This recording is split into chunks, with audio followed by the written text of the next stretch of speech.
We had everything ready for the Passover supper, just as the sun set 6 o'clock.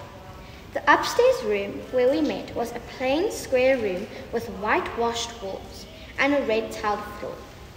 Low couches were set up around a low table, and the table was prepared for a meal.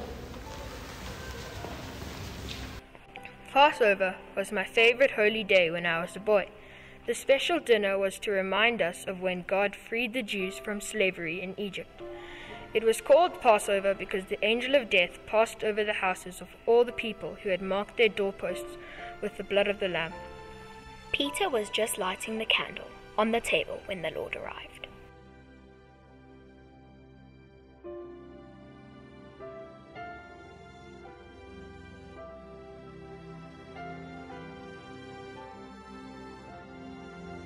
Jesus began the Seder meal, as usual, with the Passover prayers. He passed the first and second cups of wine, and then he stopped.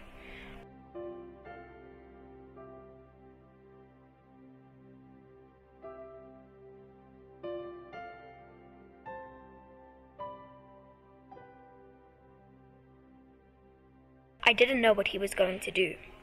He got up and took the towel from the servant and tied it around his waist.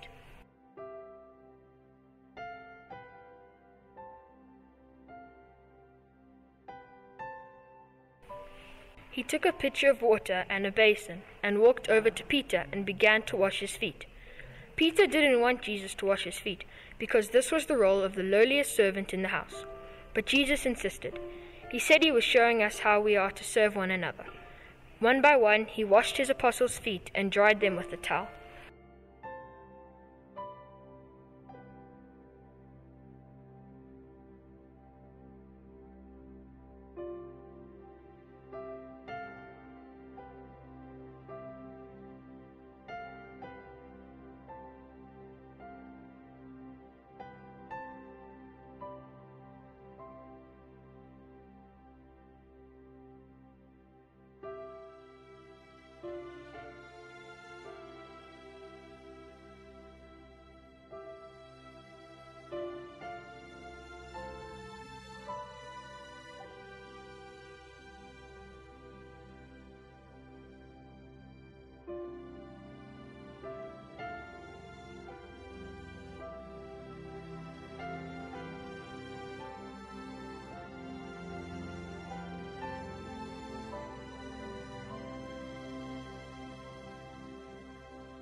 We continued eating the lamb and the bitter herbs with the red sauce. Jesus spoke again. He said one of us was going to betray him. We were shocked. One of us? I was sitting next to Jesus, so Peter signaled me to ask him who it was. Jesus said he would give a piece of bread dipped in sauce to the betrayer. He handed the bread to Judas.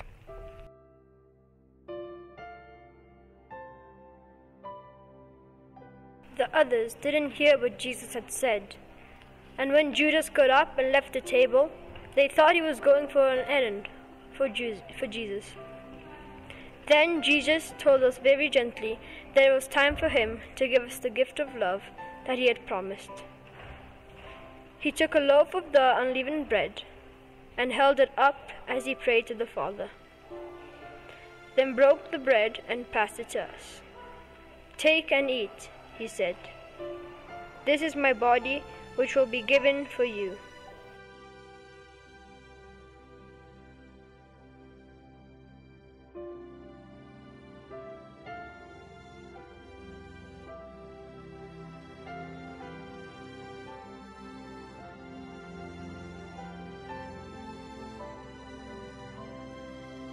He poured a new cup of wine and offered it to the Father.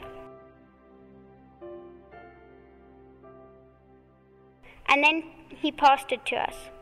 "Take this and drink," he said. "This is the cup of my blood of the new covenant, It will be shared for you and for many, for the forgiveness of sins. Do this in memory of me.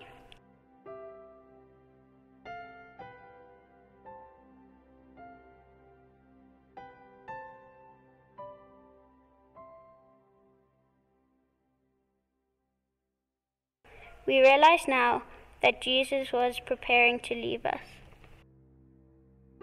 I remembered that day in the synagogue in Capernaum when he had said, "Unless you eat my flesh and drink my blood, you will not have life in you." And I began to understand.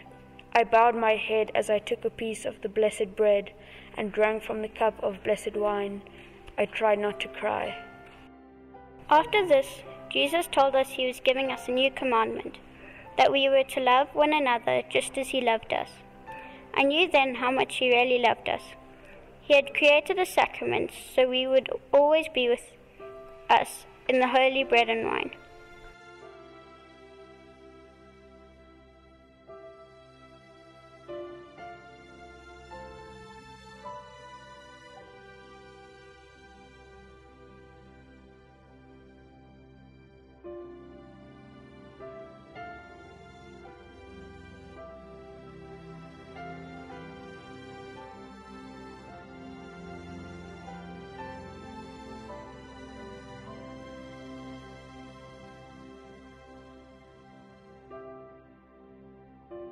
When he told us again he was leaving, Peter was very upset.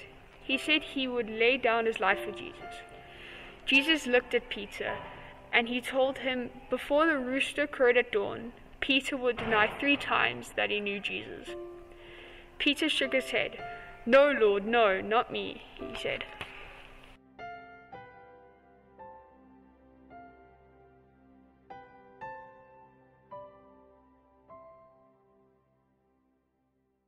When the supper was over, Jesus invited us to go for a walk with him. Often in the evening we walked to one of the gardens outside the city walls. The upper room was located on top of Mount Zion. We took the long winding steps down into the valley in the middle of the city and the steep stone steps that led to the city gate. We passed by the pool where the blind man had been cured. The streets were deserted as we walked along the valley of Josaphat beside the Kidron stream.